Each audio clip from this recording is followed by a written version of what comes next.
السؤال ده انا اتكلمت فيه المحاضره اللي فاتت، بس عايز اتكلم فيه تاني. انا ما بحكمش على الجيومتريك شيب من شكله. يعني انا دلوقتي لو جيت رسمت ده كده رايت انجل تراينجل ولا لا؟ لا، ده مش رايت انجل تراينجل طالما هو ما قالش ان ده رايت انجل تراينجل، او انا عندي داتا بتقول انه رايت انجل تراينجل، يبقى هو مش رايت انجل تراينجل. طيب انا لو جيت رسمت لك ده كده، قلت لك 30 60 90، ده رايت انجل تراينجل؟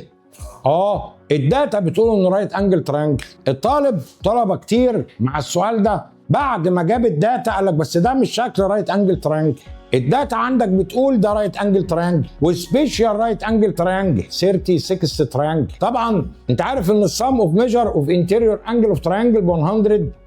هنجمع دول يبقى 12x equal 180 divided 12 يعني الاكس ب 15. معنى كده ان الانجل دي ب 30، الانجل دي ب 60، والانجل دي ب 90. قدامك كده سبيشال رايت انجل تراينجل 30 60 تراينجل، وانت حافظ الرول بتاعه اكس واكس روت 3 و2x، يعني السايد ده ب 12 والسايد ده ب 12 روت 3، ويطلع الانسر بي. الجزئيه دي مهمه جدا. الطالب بيبص على الجيومتريك شيب يقول لك ده رايت انجل تراينجل. عرفت منين؟ يقول لك شكله. مفيش حاجه عندنا اسمها شكله، لا اما هو قايل لي خلاص في الجيفن بتاعي، يا اما انا عندي داتا وصلتني ان هم بارل مثلا، او ان ده رايت، غير كده لا.